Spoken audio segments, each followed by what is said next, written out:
meus queridos, estamos de volta na aula de hoje. Espero que seja muito importante para a sua vida. A gente está estudando sobre o ministério da Velha Aliança e agora comparando com o ministério da Nova Aliança, ou seja, o ministério de Espírito e Vida, o ministério da graça de Deus, aonde o Senhor realmente quer falar e ministrar ao nosso coração. Para um resumo rápido, ontem eu falei com vocês a respeito da aliança que Deus fez com o povo de Israel, né? Aliás, não só ontem, como nas aulas anteriores. E aquela aliança, se tivermos que resumir numa frase, chamava-se Aliança da Lei. A aliança da lei de Deus, essa que é a verdade. E se um judeu violasse um dos mandamentos naquela época, ele violava toda a lei. Então era uma aliança muito dura, muito difícil de ser cumprida. E hoje nós estamos vendo que Jesus é o intermediador, o mediador da nova aliança. Ele veio trazer uma aliança, na verdade, superior. Então é isso que a gente está estudando e nós vamos continuar. Eu usei ontem no livro de Hebreus, capítulo 8, eu não vou precisar anotar porque isso está na aula de ontem. Hebreus, capítulo 8, versículo 13. Quando o apóstolo Paulo diz, eu vou ler rapidamente algumas partes desse texto, só para que você entenda, pegar o final, o fio da meada de ontem. Ele começa dizendo que agora obteve Jesus um ministério tanto mais excelente, porque ele é exatamente o mediador de superior aliança instituída com bases de superiores promessas. E ele continua dizendo que se a primeira aliança, isso que eu vou falar hoje, se ela tivesse sido sem defeito, como Paulo diz, de maneira nenhuma estaria sendo buscada lugar para uma segunda aliança. E de fato, ele continua dizendo, agora fazendo uma referência a um profeta do Velho Testamento, se não me engano, era Ezequiel, e Jeremias também fala. Ele se refere já profeticamente na primeira aliança, dizendo: eis aí vem dias, diz o Senhor, que firmarei nova aliança com a casa de Israel e com a casa de Judá.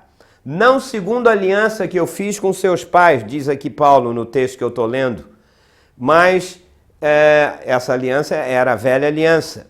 E ele continua dizendo que essa aliança nova seria firmada com a casa de Israel e seria impressa na mente do povo, no coração do povo, que seria completamente diferente do que aquela aliança que foi estabelecida em tábuas de pedra, que foi escrita, né? E diz aqui, sobre o seu coração as inscreverei, e eu serei o seu Deus, e eles serão o meu povo.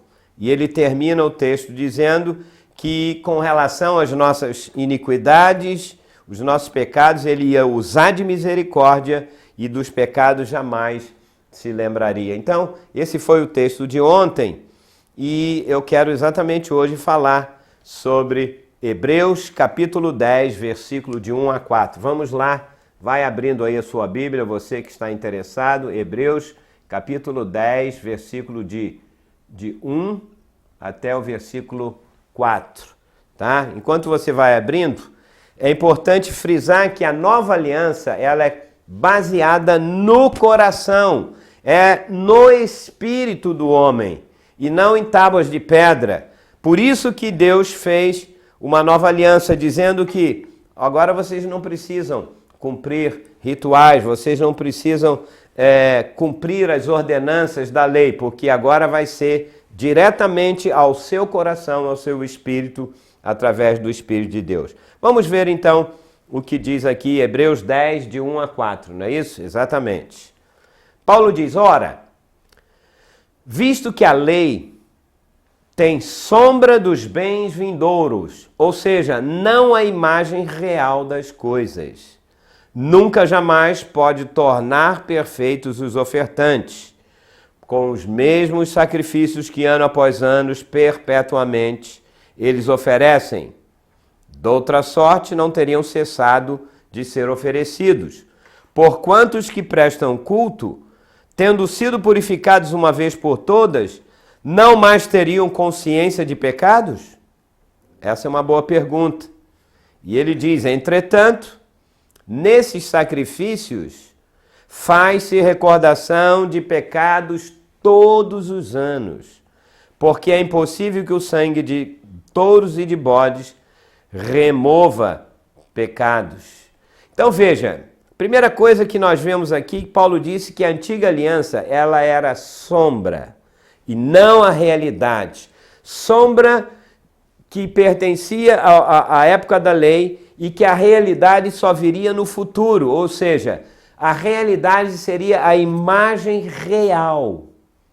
Uma sombra é apenas uma figura, mas a imagem real é exatamente a nova aliança. Então, tudo que foi determinado na velha aliança, na verdade, era uma sombra. O que vai valer de fato e de verdade, portanto, é a nova aliança que vai ser efetuada, como nós lemos aqui, no espírito e no coração de uma pessoa. E uma outra coisa interessante que nós vimos é que naquele pacto, naquela aliança, não tornava perfeito as pessoas que faziam oferta, nem o sacerdote. Por quê? Porque, na verdade, os pecados não eram removidos. Os pecados eram apenas cobertos. Lembra que ano após ano, eles tinham que, o sacerdote entrava no santo lugar, oferecia o sangue e de uma vez por toda, no dia do Yom Kippur, que era um feriado mais importante para o povo judeu, era o dia do perdão, quando Deus perdoava verdadeiramente os pecados do povo.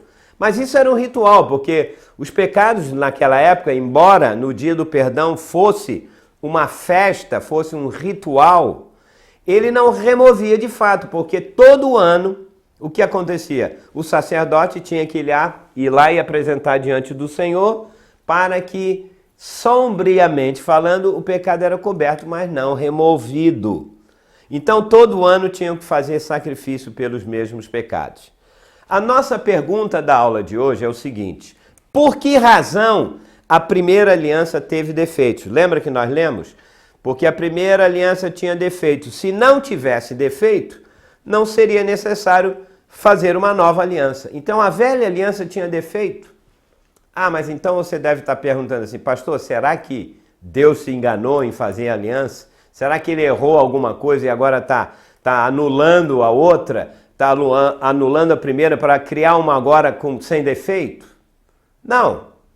Deus, da parte de Deus, não houve problema nenhum. Pelo contrário, ele disse, se vocês cumprirem a lei, se vocês cumprirem os mandamentos, se vocês cumprirem as ordenanças, eu vou abençoar e não tem problema nenhum. Então, por que razão essa aliança teve defeitos? Por uma única e simples razão. Não da parte de Deus, mas da parte do homem. Porque dependia dos esforços do homem, ele tinha que usar a sua própria força, a sua vontade, através de sacrifícios, né? Ele tinha que fazer os sacrifícios, ele tinha que fazer rituais e para cumprir a lei. E isso era muito difícil, e na verdade a gente sabe que não é fácil cumprir a lei, porque depende de um esforço próprio. E por causa disso, ela se tornou sem defeito. Ou seja, como a gente sabe, no passado, toda aliança, ambas as partes, em qualquer área, os dois tinham que cumprir. Se um falhasse, ela perdia o valor, ela não tinha mais significado. E como eram feitos os negócios, o que é que acontecia? Quem quebrasse a sua parte, ela teria perdido tudo. E a outra pessoa é que ficaria com todas as coisas. Então, foi essa a razão. Ah, mas então, biblicamente, aonde está isso, pastor? Vamos lá, vamos ver o que Paulo fala. Você quer abrir comigo aqui, ó, 2 Coríntios, capítulo 3, versículo de 2 a 11. 2 Coríntios 3, de 2 até 11. E nesse texto vai responder tudo isso que eu estou falando e mais alguma coisa, porque, veja, a velha aliança, talvez você na sua mente diz, é a aliança da lei. A nova aliança é a aliança da graça. Nós usamos geralmente essa nomenclatura, né? Não, a lei, a aliança da lei. Mas Paulo, ele foi muito mais profundo. Você vai ver comigo agora aqui nesse texto como que ele chamava a aliança da lei. Eram outras palavras que mostram realmente a razão por que o homem não pôde cumprir. Olha só que incrível, vamos lá. Paulo, referindo-se à igreja de Corinto, referindo-se a nós, né? Ele disse: vós sois a nossa carta, escrita em nosso coração, conhecida e lida por todos os homens, estando já manifestos como carta de Cristo, produzida pelo nosso ministério, escrita não com tinta, mas pelo Espírito do Deus vivente, não em tábuas de pedra, mas em tábuas de carne, isto é, em nossos corações. Ou seja, Paulo já está fazendo uma comparação que o ministério dele, Paulo era apóstolo para os gentios, para a nova aliança em Cristo Jesus, para a igreja. E ele diz, vocês são como cartas escritas, né, em nosso coração. Ou seja, ele estava dizendo que a igreja de Corinto era parte, era reflexo de quê? Do ministério do Espírito que era de coração e não através de letra, não através de rituais. E ele chega a dizer aqui, ó, não em tábuas de pedra, mas em tábuas de carne, isto é, nos nossos corações. E vamos continuar lendo então o texto, porque ele diz assim: e é por intermédio de Cristo que temos tal confiança em Deus. Olha, para cumprir o ministério do Espírito, tem que ser através, não mais de esforço próprio, porque isso foi um defeito do ministério da lei, porque o homem não pôde cumprir. Então, hoje, no ministério do Espírito, não tem mais defeito, porque é como que eu vou cumprir? Essa frase aqui diz, é por intermédio de quem? De Cristo, e não mais do meu esforço próprio. Então vamos lá. E é por intermédio de Cristo que temos tal confiança em Deus. Não que por nós mesmos sejamos capazes de pensar alguma coisa como se partisse de nós. Não depende agora de mim eu fazer alguma coisa para o cumprimento da lei. Agora é por intermédio de Cristo. E ele continua dizendo, pelo contrário, a nossa suficiência vem de Deus. Eu adoro essa frase aqui, o qual nos habilitou para sermos ministros de uma nova aliança. Você sabe, esse é o tema dessa série. Já estamos aí com quase 15 aulas, não tenho a menor ideia, mas ainda temos muito para falar, porque o mais importante hoje é entender o ministério do Espírito. Então, esse ministério, nós somos habilitados para ser este ministro. E ele continua dizendo aqui, não da letra. A mesma tradução, outra tradução diz, não da lei. Eu não sou hoje habilitado para ser um ministro da velha aliança, mas da nova. Não da lei, mas do Espírito. Veja se não é isso que está aí. Somos habilitados para ser ministros do Espírito, porque a letra mata. Ou seja, o ministério da lei mata. Mata por quê? Porque ninguém conseguiu cumprir, dependia do esforço do homem, então ele morria por causa disso. Ele não recebia os benefícios da lei. Mas ele diz, mas o ministério do Espírito vivifica, ou seja, traz a verdadeira vida. E o ministério do Espírito, como nós estamos percebendo, depende de ser habilitado pelo Espírito de Deus, jogar na sua mente, jogar no seu espírito, e pelo Espírito, pela vontade do Espírito, nós conseguimos cumprir. É muito melhor, é muito mais fácil, não depende do seu esforço. Muito bem, vamos continuar aqui. E se o ministério da morte, uau! Quer dizer que o ministério da lei também chamado por Paulo de ministério da morte. É a mesma coisa, ele ainda diz mais. Só que ele fala uma coisa que muitos colegas meus têm falado ao contrário. Não, a lei não tem graça, a lei já passou, você não deve dar ouvidos. Não, não. Olha o que ele diz. Se o ministério da morte, da lei, gravado com letras em pedras, se revestiu de glória. Você sabe de uma coisa, se não fosse a glória de Deus, na velha aliança, muitos homens já tinham sido fulminados, o povo de Israel já teria desaparecido para sempre, porque a glória de Deus, sim, se manifestou no Velho Testamento. Só que era uma glória pequena. E ele vai explicar aqui como era o ministério de glória. Ele diz, se revestiu de glória a ponto, está justificando, dos filhos de Israel não poderem fitar a face de Moisés, por causa da glória do seu rosto. Moisés experimentou, sim, meu amigo, da glória de Deus lá no passado. Só que ele diz, ainda que desvanecente, ou seja, era uma glória que resplandecia, mas que ia aos poucos, morrendo, sumindo. Continuando, ele diz, se aquele ministério que ia se apagando teve glória, olha que comparação, como não será de maior glória o ministério do Espírito? Eu acho que aqui está exatamente no meio da nossa aula, daquilo que a gente está fazendo. Daqui para frente vamos falar muito do ministério do Espírito, porque esse aí não morre, esse não desvanece. Como não será de maior glória o ministério do Espírito? E ele continua dizendo agora, ele chama o ministério da lei de ministério da morte, mas veja o que ele diz ainda. Porque se o ministério da condenação, ou seja, o ministério da lei, ele chama ministério da lei, ministério da morte, ministério da condenação, porque condenava o homem. Ele não cumpria a parte com a aliança com Deus, então ele era condenado e ele não podia receber o favor de Deus. Por isso que era o ministério de condenação. Mas o ministério da nova aliança não tem condenação, não tem morte e não tem leis. Como eram as leis de lá? Porque as nossas leis hoje são outras. E eu vou falar sobre isso daqui a pouco. Aliás, daqui a pouco não, um pouquinho mais adiante ainda. Mas vamos lá. Se o ministério da condenação foi glória, em muito maior proporção será glorioso o ministério da justiça. Quer dizer que o ministério, então, da graça de Deus também é o ministério da justiça? Obviamente, porque Deus tem que ser justo.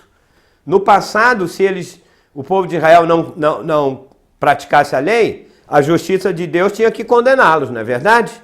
Mas aqui diz que também no ministério do Espírito é chamado de ministério da justiça. Ou seja, nós não podemos, por essa razão, viver de qualquer maneira. Não pense que porque você tenha o Espírito, tem a graça, tem a salvação, você pode fazer qualquer coisa que Deus vai perdoar isso, aquilo. Não. Esse é um ministério que tem uma justiça, ou seja, que vai realmente isentar as pessoas de culpa, porque todo ser humano é culpado diante de Deus. Mas a Bíblia diz que nós somos justificados pela fé, mediante a fé em Jesus Cristo. Nós temos paz com Deus, como diz lá em Romanos. Então, veja bem, realmente esse é um ministério muito mais glorioso, porque depende de Cristo, ele foi a nossa justiça, ele cumpriu a lei. Então, hoje, quem tem Cristo como ministro no seu coração e na sua mente, essa pessoa está cumprindo a lei. Obviamente, tem outros passos que nós vamos falar nas próximas aulas. Eu estou apenas querendo enfatizar aqui por que a primeira aliança tinha defeitos, por que Jesus resolveu fazer uma nova aliança baseada em promessas maiores ainda. Aliás, as promessas que foram feitas a Israel, elas continuam para nós, não mudou o jogo.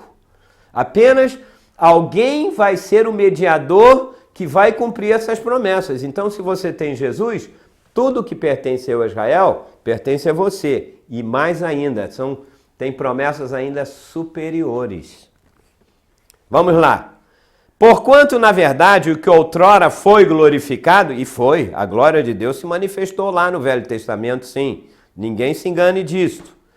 Agora ele diz, neste respeito, ou seja, sobre a glorificação da glória de Deus no Velho Testamento, nesse respeito já não resplandece diante da atual sobreexcelente glória, Porque se o que se desvanecia no passado teve a sua glória, muito mais glória tem o que é permanente. Ou seja, se Paulo está dizendo, se a gente comparar o ministério da glória que desvanecia na velha aliança, era um ministério de glória, comparando com o ministério da nova aliança, não tem nem comparação. Ou seja,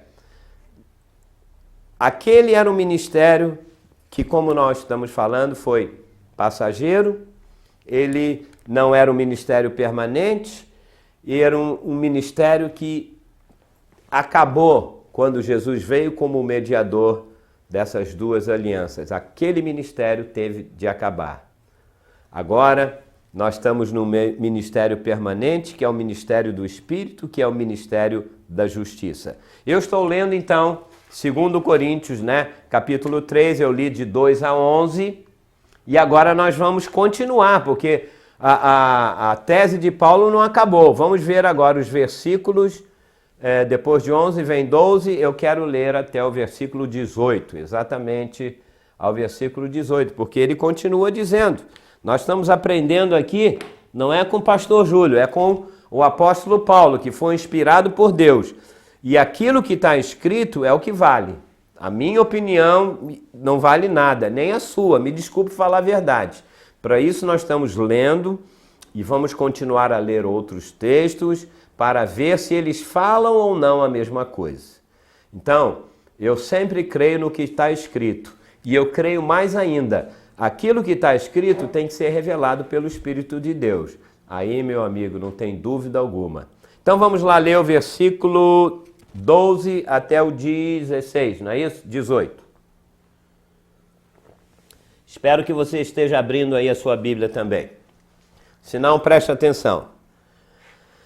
Tendo, pois, tal esperança, servimo-nos de muita ousadia no falar. Engraçado, por que Paulo está falando logo isso no início dessa carta? Porque é apenas uma dica para falar para vocês, e nós vamos perceber isso depois de estudarmos profundamente o livro de Gálatas. Nós vamos abordar todos os versículos de Gálatas. A nova aliança, aliás, a velha aliança, vamos fazer uma comparação, ela era gravada em pedras, em leis, em rituais, eram as leis que o povo tinha que ler e cumprir.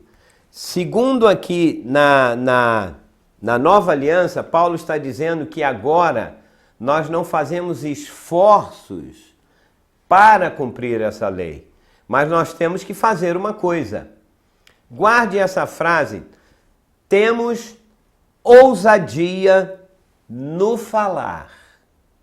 Isso aqui vai ser fundamental. Como não é o tema agora, eu quero terminar aquela continuação dos primeiros 11 versículos que nós lemos, mas guarda isso porque o ministério da Nova Aliança tem tudo a ver com ousadia no falar e não ousadia em cumprir regras ou rituais. Então, continuando lá no versículo 12, diz, e não somos como Moisés, que punha véu sobre a face, para que os filhos de Israel não atentassem na terminação do que desvanecia.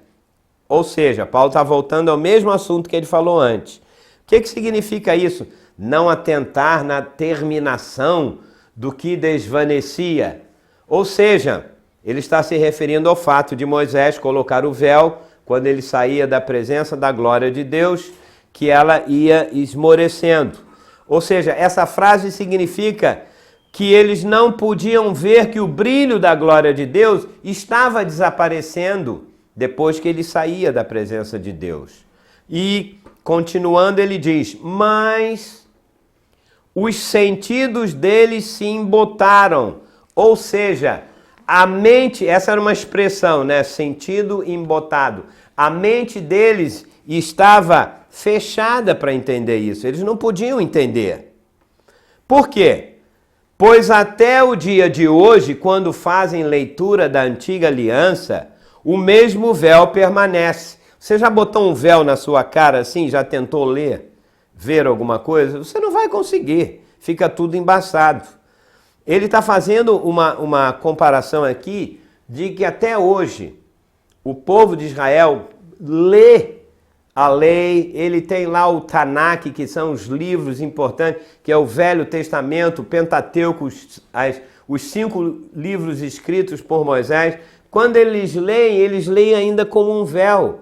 A mente deles fica bloqueada, eles não entendem, porque tem que ser por revelação, tem que estar debaixo do ministro da nova aliança, que é o Espírito de Deus.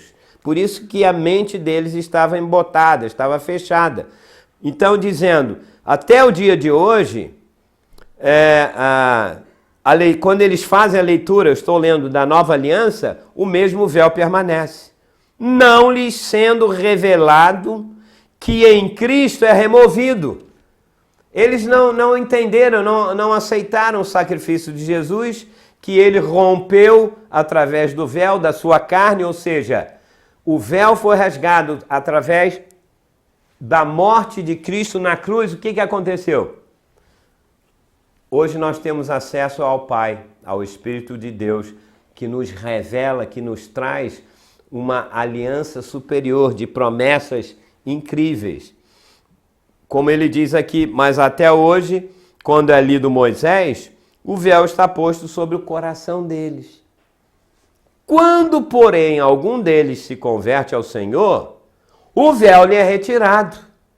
E acontece isso porque tem muitos judeus que, quando o Senhor tira o véu e revela o Espírito Santo a eles se tornam um judeu messiânico, como a gente conhece.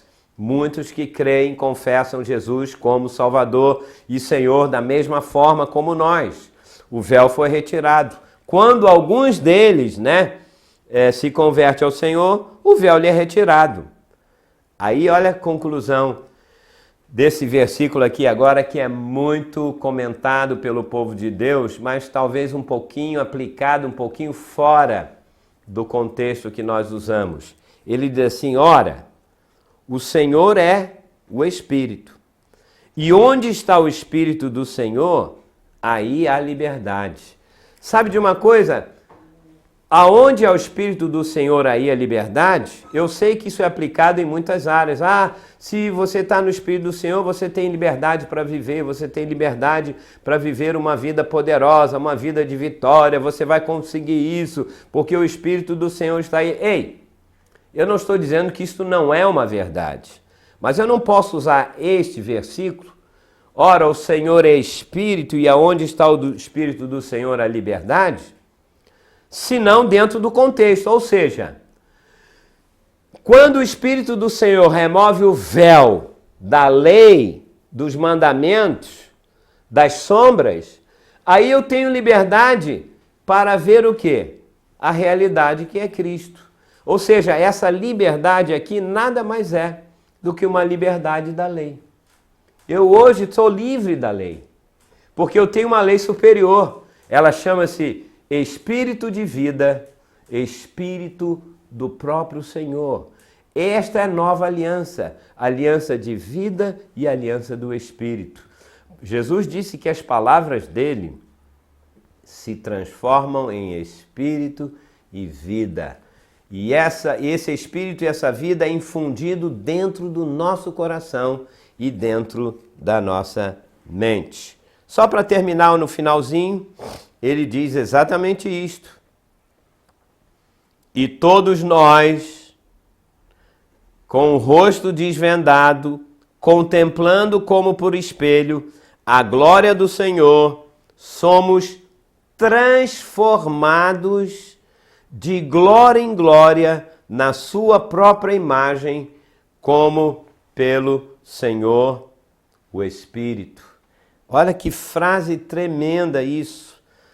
Nós, hoje, contemplamos a glória de Deus cada vez que nós nos colocamos diante da palavra, e ao ler a palavra nós temos que imediatamente orar no Espírito, orar na mente, contatarmos o Senhor no nosso espírito e a glória de Deus vem e se manifesta. E nessa hora, esta glória manifestada, ela nos transforma. Veja como é um ministério sobreexcelente. Você lê a palavra, clama ao Senhor, Ele vem e a glória dele se revela no teu espírito, e nessa hora você não precisa fazer força, porque diz aqui, somos transformados de glória em glória. Ele fala como a gente olha no espelho, contemplando como o espelho. Quando eu olho no espelho eu vejo o quê? A minha face. Mas quando eu olho no espelho da glória de Deus, eu me vejo transformado como? Diz aqui, transformado na sua própria imagem. Uau! Quer dizer que toda vez em que eu estou lendo a palavra e a glória de Deus se manifesta, a minha imagem de homem natural, ela é transformada e eu vou sendo acrescentado diariamente. Dependendo de quanto eu busco a glória de Deus, há uma transformação. E essa transformação, ela é de dentro para fora, ela vem do interior, ela vem do meu espírito. Porque o Senhor que habita no trono, no Santo dos Santos, no céu, Ele vem com essa glória no meu espírito e eu sou transformado. Ou seja, não era como acontecia na velha aliança, na aliança da morte, na aliança de condenação, na aliança da lei. Ele tinha que fazer um esforço, né, para poder cumprir a lei. Então, veja, por um lado, a nova aliança é muito melhor, muito mais fácil e também tem algumas implicações. Amanhã eu vou falar para você sobre 4 coisas importantes a respeito disso que nós estamos falando e principalmente para como ser o ministro da nova aliança. O que essa nova aliança produz de fato e de verdade no meu coração?